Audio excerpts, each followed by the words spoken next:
ये कहानी ममता की है। बचपन से ही घर में ये एहसास दिलाकर पाला गया कि औरतों को बोलने का हक नहीं है।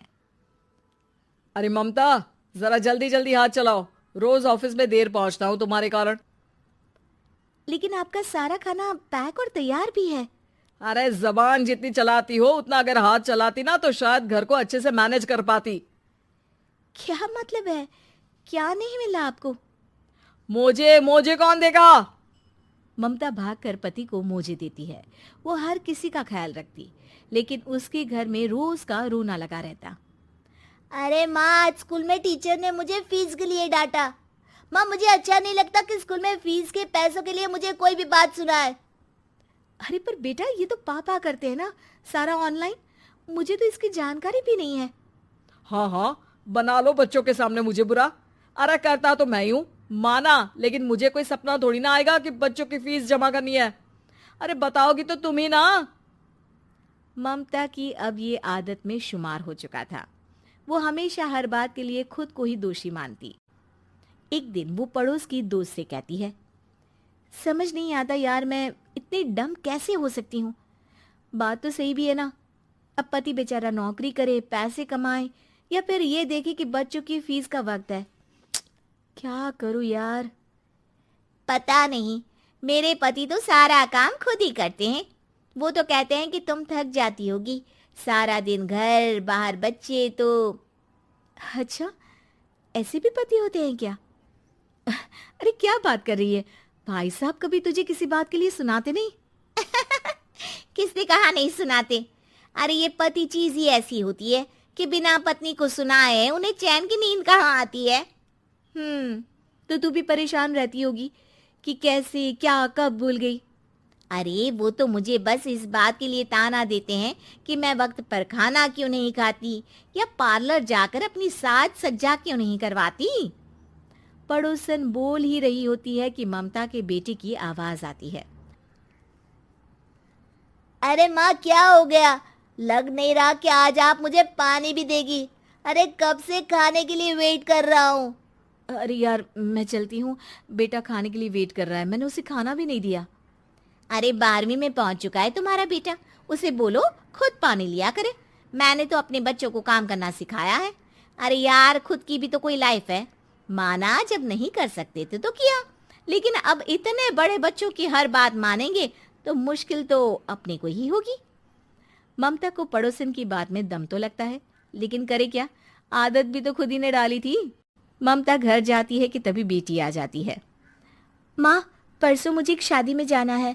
तेरी वो जो लाल वाली साड़ी है ना, उसे दे देना। मैं आज जाकर टेलर को दे दूंगी, वो उस साड़ी से सूट बना देगा। अरे नहीं नहीं तारा, वो मेरी माँ ने मुझे दी थी और उस साड़ी से मेरी काफ़ी भावनाएं जुड़ी हैं। तुमको ना मैं दूसरी साड़ी दे दूंगी। ओके, कोई बात नहीं, लेकिन आज दे ही देना पक्का। तारा माँ की साड़ी से सूट बनवाकर पार्टी में जाती है, लेकिन जब वो पार्टी से लौटती है, क्या है, मैं तो समझ ही नहीं पा रही हूँ। अरे जब वो साड़ी मांगी थी तो ये छल्ली सी साड़ी क्यों दे दी? मैं ही पागल थी जो इस साड़ी का सूट बनवा लिया मैंने। माँ, जानती भी हो कि कॉलेज में मेरी कितनी हंसी उड़ी। तभी वहां ममता का पति सुनील आ जाता है। अरे गवार औरत, जब बेटी साड़ी मांग रही थी तो दे देती ना। अरे पापा, इनके तो इमोशंस जुड़े थे उस साड़ी से। ममता इतने सब के बाद भी कुछ नहीं बोलती। मेरी बेटी की बेइज्जती हो गई, मैं बिल्कुल बर्दाश्त नहीं कर सकता ये। मैं नहीं चाहता कि मेरी बेटी से कोई भी ज्यादा सुंदर लगे पूरे कॉलेज में। जी, वो पढ़ने में तारा बिल्कुल अच्छी नहीं है, उसकी पढ़ाई पर आप ध्यान दीजिए ना। अच्छा, अब तुम मुझे बताओगी कि मुझे किस पर ध्यान देना और किस पर नहीं। रमेश जैसा ही ये वाक्य पूरा करता है, ममता की बेटी और पति उस पर जोर जोर से हंसते हैं। अरे ठीक है ना, पता ही नहीं चला कि कैसे वक्त इतना बीत गया। अरे कैसे पता चलेगा माँ, हम लोगों के पीछे जो तू बैताल की तरह चिपकी रहती थी, तुझे कैसे वक्त का पता चलता? ममता को पहले सास ससुर, फिर पति और बच्चों की तरफ से इस तरीके की बातें सुनकर उसका मन बहुत दुखी रहता था। एक दिन, सुनो ना, बहुत दिनों से कमर के नीचे बहुत दर्द रहता है। कल मैंने देखा तो एक फोड़ा था। अरे ममता, एक बार अपने पति से बात करो, वो तुम्हारा फोड़ा डॉक्टर को दिखा देंगे। अरे नहीं नहीं, वो तो गुस्सा हो जाएंगे। अरे क्यों गुस्सा हो जाएंगे? तुमको दर्द है? हाँ, लेकिन वो यही बोलेंगे कि ऑफिस जाऊं या फिर तुम्हें लेकर डॉक्टर के पास। तो बेटे से ही बात कर ले। अरे वो तो मैं कर लूं, लेकिन फोड़ा है ऐसी जगह कि उसे बताते मुझे शर्म आएगी। लेकिन कुछ ना कुछ तो करना जरूरी है ना। ऐसे कब तक फोड़े के दर्द से तड़पती रहेगी? अब तो सोच रही हूँ कि इनसे बात कर ही लूं, वरना दर्द के मारे कहीं मर ना जाऊं। लेकिन शाम को, ममता, क्या किया तुमने आज? खाने के डिब्बे में कैसा खाना दिया था? दाल खराब हो गई थी। कब की थी?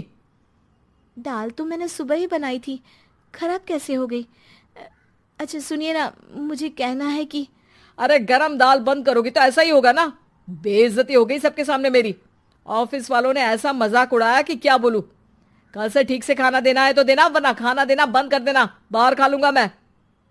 ममता, जो पति से अपनी परेशानी बताने वाली थी, वो अब ये सोचने लगती है कि कल से पति को खाने में क्या दे।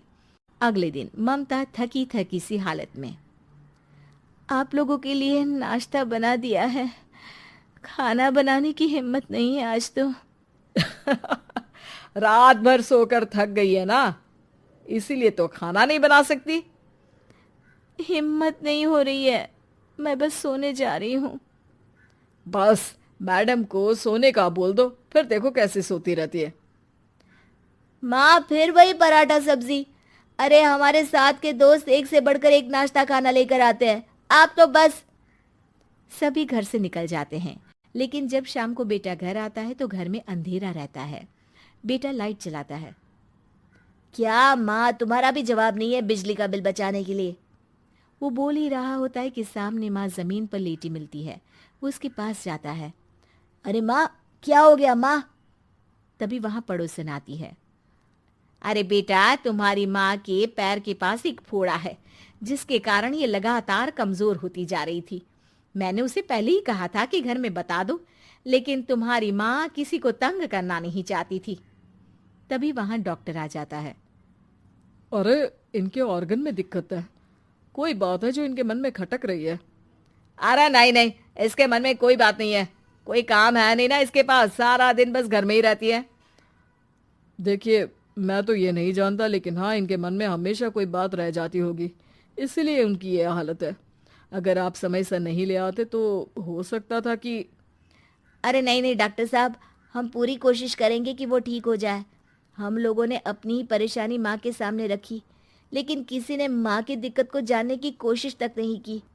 हाँ, मैंने भी ममता को हमेशा घरेलू जरूरत से ज्यादा काम का नहीं सोचा था।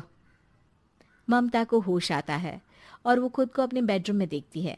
वो उठने की कोशिश करती है कि माँ, अब आप नहीं उठेंगी।